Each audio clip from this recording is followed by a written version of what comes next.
New little creepy digital meter. Ew. Cheap looking thing. Anyway, cut my usage so far in half, which is good. Probably, I don't know. It's all a racket, you know. It's just being a customer is you already lost the game by being a customer. To really win, you have to figure out how not to be a customer. Kitty. You know, off-grid kind of bullshit. I gotta, yeah, come up with the perpetual motion thing now just to spite the electric company. But anyway, I'm probably walking the wrong way because it's going to be wetter this way. But anyway, response video to conference report. Sort of, no, reaction video. No, just commentary on his commentary. So he made a video, which is the same old kind of thing. It's you're playing God if you overview, you know, if you gain an ultimate or broader perspective on life, or attempt to, even generalization. You're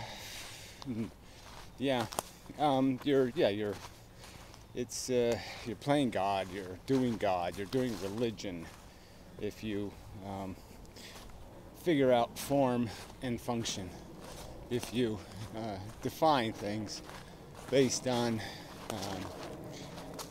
the available and the rather extensive facts. And the implication is that there's some broader mystery that can't be understood. The mystery of the individual context, of the individual perception. As if that has some, just because it's complicated, it's automatically meaningful, is sort of their supposition. And therefore too much, too imperceivable. Obviously, my counter argument is a path is a path. It can be understood in every meaningful detail. 2 or 3 sentences. The fact that I don't know where every leaf is, or every hoof print, every deer track, really quite not important, not relevant to anything we could have a meaningful conversation about. All the meaningful conversations are going to revolve around where it gets me, where it goes, why it goes there, that kind of stuff. And that's all knowable, all ascertainable. How many rings are in this tree here? If I cut it and find out how many rings exactly and all that kind of crap, it's nice detail, but not really relevant to understanding that it's hard and you can't put your hand through it and you can't eat it and you can't do this, can't do that. It just doesn't, this accusation, that life isn't understandable, unless we look through everyone's eyes and contemplate everybody's wacky bullshit perspective. Their Zen Buddha bullshit, their la la la bullshit, whatever. Any kind of bullshit they make up, bullshit. Any wacky narrative they have in their head, that we haven't understood life till we have practiced every voodoo spell creatable. This water wants to get me. Slippery. I have to be careful. I'm of an age where I cannot afford to fall down and go boom as often. Anyway, so yes, this is an ongoing frustration, irritation in doing this philosophy thing, is the accusation that philosophy is some sort of voodoo, that can't be performed, expertly or perfectly, or satisfying all the necessary contingents and standards.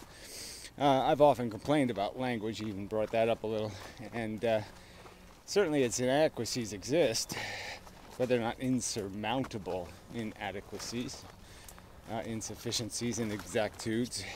He brought up mathematics and made the claim that mathematics can't even do anything explicitly. And of course it can. You can certainly identify when something like pi is an incomplete number, an unfinished number. It could, if mathematics felt like it, write those functions in red, and as it does the math, every time it multiplies or divides by one of those functions, the number comes out red, indicating it's an imperfect number, inexact, or that they have transgressed a sufficient decimal point. But anyway, it doesn't really matter. I think it's just a silly accusation. Math is obviously very efficient. It works 99.99% of the time, and the only time when it stops working is when you start putting way too many mushy numbers into the mechanism. But anyway, that's just part of the jive. Just part of the propaganda. Is to take something as reliable as math and imply because it's the way we're doing it lacks a certain kind of perfection that we can't do it. Obviously there is a perfection to 2 + 2 = 4.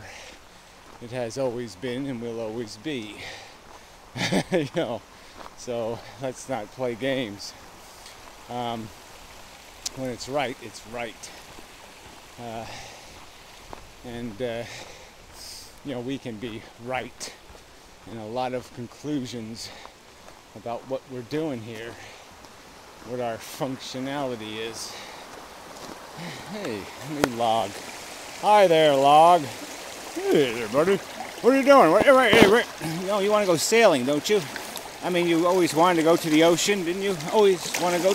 Didn't you say that? You always wanted. You won't go. No, I'm going to hang out here in Mendham. It's wobbly. It's there to fool you. It's there to make you step on it. It's like this thing. It's there to say, hey, step on me. But no, you don't want to step on that. Big mistake. Anyway. Where was I? So yeah, it's what we know is solid, and frankly, it writes a complete story. Very complete. Complete enough. You don't need to know how much Red Riding Hood weighs. It's not terribly irrelevant to the story. Or if she has painted toenails. It doesn't. We don't have every detail, but we have enough of them to surely know, where it begins and where it ends, and what it's doing in between.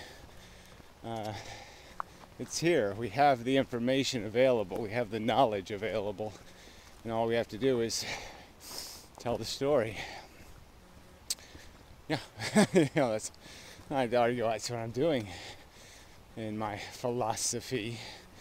It's just telling the story of your existence, putting it in a context of, this particular storm in the history of the storm engine that is this biology, this environment, this nature thing we exist within. And I don't know, there's no point in detailing it in this video. I guess just more pointing out that we can sort of see the progression of it in history. You figure out that the stars aren't candy or gods or whatever candles or some other bullshit. You figure out the dynamic terms of associations with this biology and how the other organisms function, and start recognizing the parallels in your own functionality. Like you, a dog can be a wild animal, or it can be a highly trained, highly efficient, highly functional, civilized, domesticated life mate, even, without the sexual overtone, hopefully. And we are in the same circumstance. We can be well trained or poorly trained. We can understand or be obedient to principles of logic and have them discipline us, to perform, to walk the path, not to roam or cause trouble or, stick our nose where it doesn't belong and all that kind of whatnot. And part of that education now for humans, part of that discipline, that leash, is these facts of life, understanding that very fact, understanding that you have a psychology, that it's trained into its performance, that it's difficult to teach the old dog the new trick, that these things are part of our dilemma, that this takes some kind of work to do this all quite correctly. You can't just make it happen with wishes. You can't pretend you're doing good enough because they say so.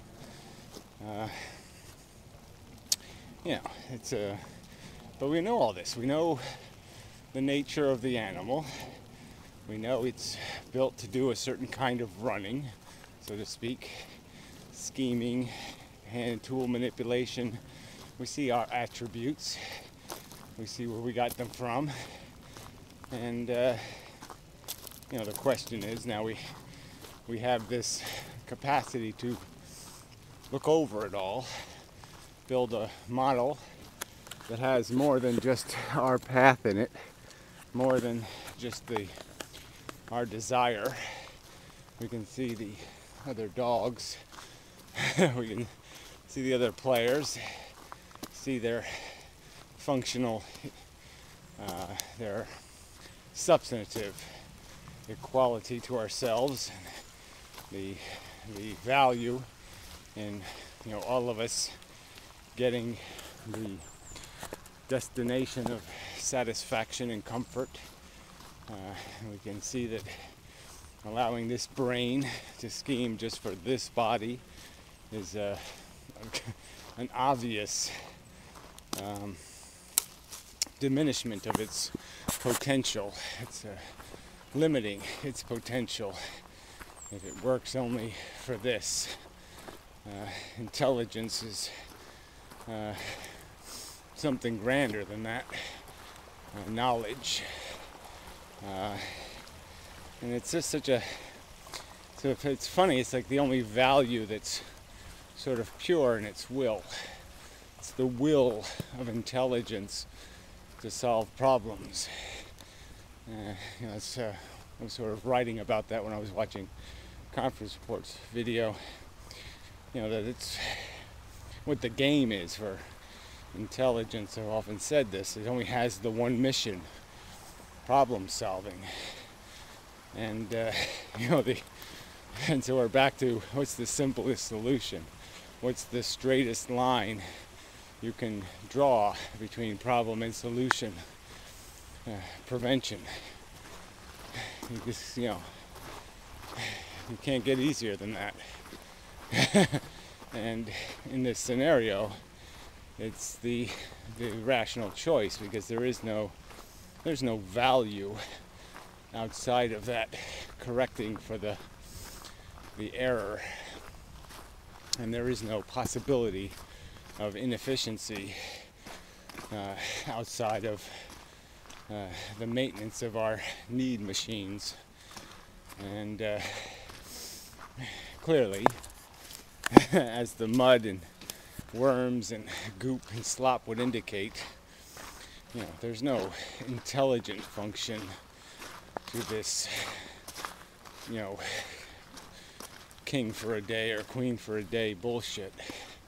This winning at the cost of maybe your betters, and winning for a very short duration. A bunch of suffocating, for a moment at the peak, and then it's a horrid tumble, back down. So many metaphors. But this is all attainable knowledge, and the only obstacle to it is misinformation, is false answers to the questions, fake, phony, lies, deceptions, like God. So that's where it gets so offensive, is that we clearly can use our intelligence to know with quite a lot of certainty, a lot of reliability in the logic that God is a notion of imagination, not reality. There is no evidence or logic that can construct it as a viable truth, and we know that. And these people would give you pause or reason to question that, because somehow you haven't heard every silly story. Until you hear every single silly story, until you have imagined every crackpot made up distortion, somehow you don't know what music is. Wrong answer. So I guess that's what I have to say, is these people are selling the wrong answer to the question, do we know enough? The answer is decisively yes. We have more than enough information to understand our form and function. We have more than enough information to be able to answer questions of absolute and universal nature with confidence. Gravity is not going to change substantially. Nothing's going to be substantially broken by any new information.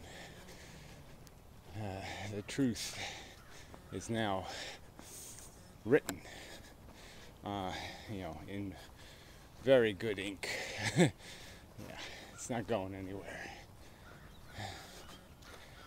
Not for good cause, not for good reason. Still snow in the back patio there. Still, almost April. Eesh. It is north side and it is pine tree shielded, but it is quite a wad of snow still. Anyway, until the next time, such and so forth. Am I still here? Yeah, I am. Alright. Gee, I'm not a sheep or something. Yeah, I thought I'd do a little add-on. I think I sort of missed recognizing that there is some, you have to argue through people's psychology when doing philosophy, and that's the tricky part, really, is that we have, it's not like we're all sitting here saying, I'm really horny for the truth, I'm really horny for the truth, give me the truth, feed me only the truth, we must understand the truth, not putting it very well. we're not all Mr. Spock. We're not humiliated, by getting the wrong answer or something like that. I don't know. We don't have the same passion in terms of any devotion to explicit language or any devotion to proven, demonstrated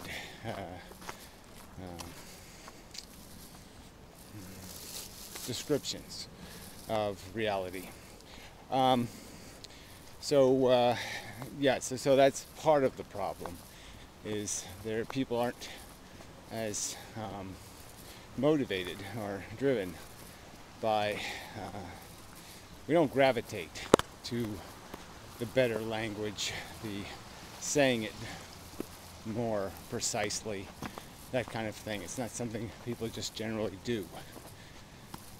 So we're left with a circumstance where we sort of have to somehow first have to establish the importance of that. And I guess what I'm saying is the real distraction is our sensibilities, our personal experiences.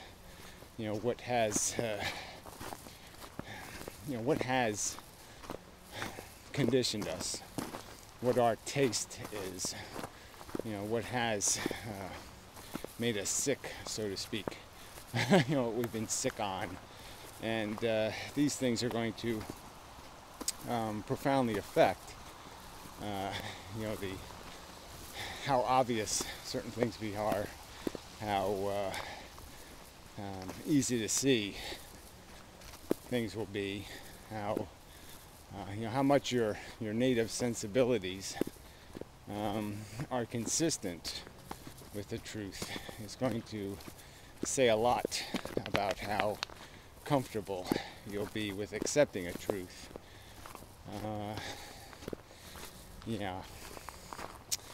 I don't know exactly how to put that. If you have a worrying kind of try to not fail perspective versus a succeed perspective, there's a very functional difference between those two approaches. And people with those different psychologies will be seeking as a practical matter the same thing, but in such a different way. One person finds the things that aren't what it's looking for and knocks them out of the way to find what it is looking for, where the other person does the opposite.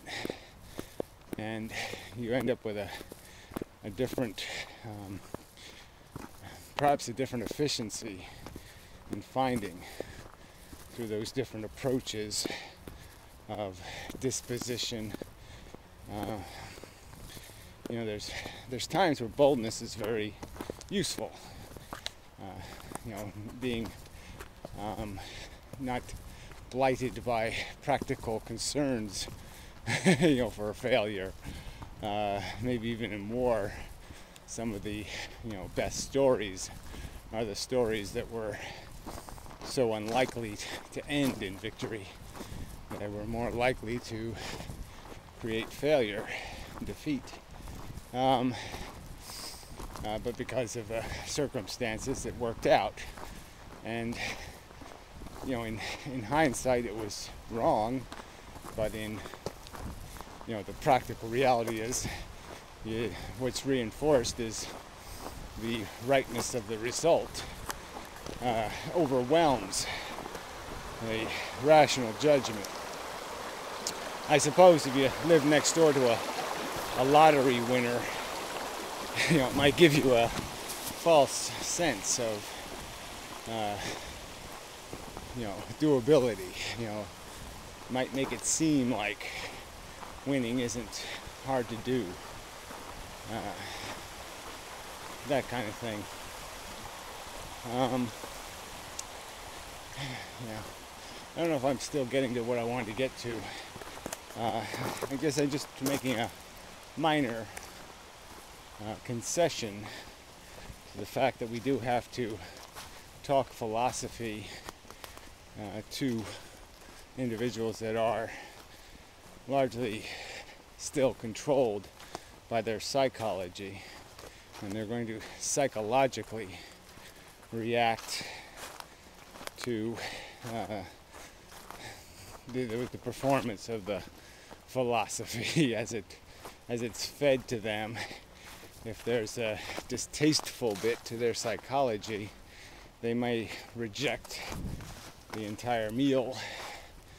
They may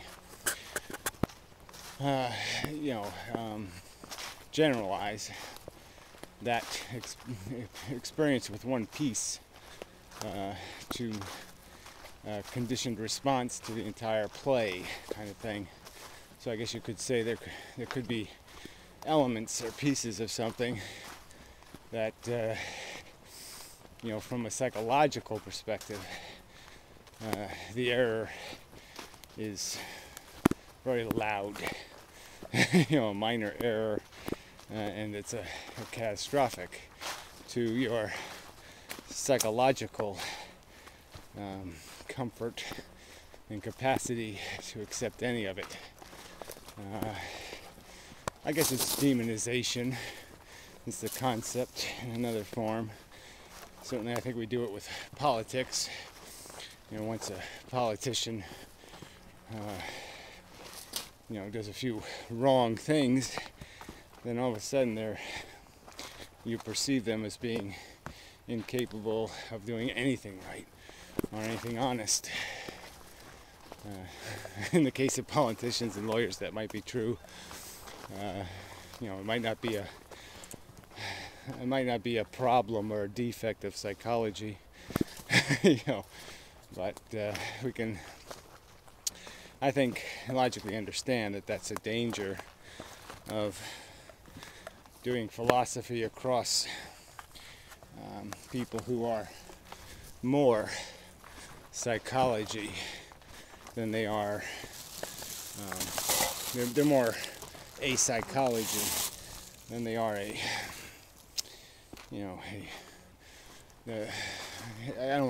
my brain wants to say philosopher, but it's probably the wrong thing to say. But I think it does say it. They're just too owned, too caught up in being a psychology, and too negligent and unmindful of the power, the greater priority, of getting right answers, not comforting answers, of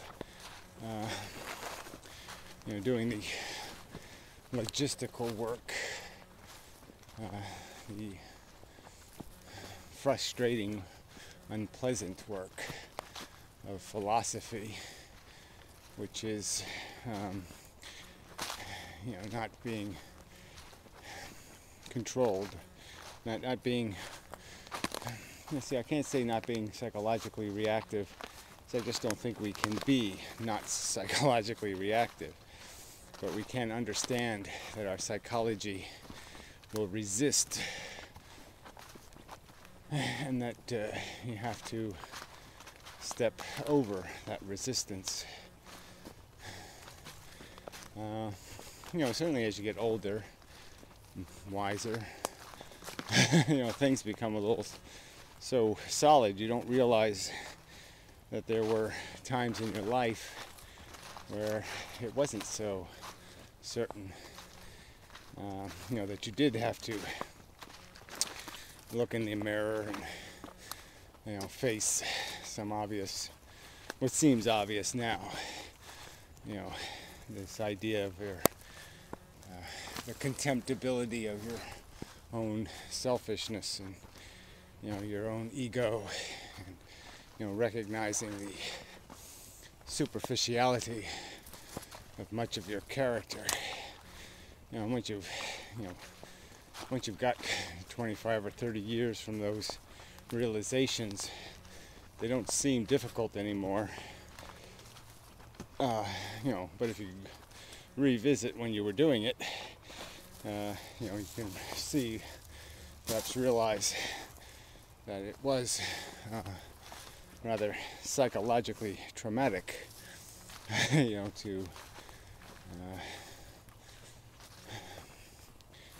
you know, not dislike yourself, but put yourself in perspective. You know, knock yourself down a notch or two, and you have to deal with, you know, the reality of failure, whether preventable or not. Yeah. I don't know. Anyway, I think that'd be it. It's supposed to rain a lot, really. I got roof problems. Can't afford too much rain. Lose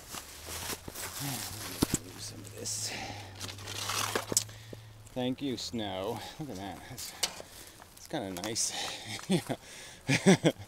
Lovely green shingles. The house needs some work. Problem over here somewhere. Really don't want to mess with that roof though. I don't even want to walk on it.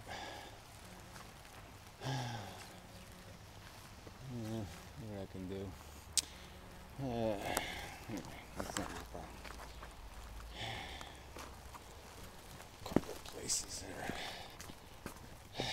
Gotta find something other than shingles. Shingles suck. I'm gonna make a roof out of something else. They don't even last anymore. It's supposed to be 25-year stuff and it lasts 10. Hey buddy, having a little rest, are you? You know the rains are coming. Gonna have to rest somewhere else. It is kind of protected here though. Sorry. Anxiety periods. Yeah, open the door. Keys in my pocket. So anyway, yeah.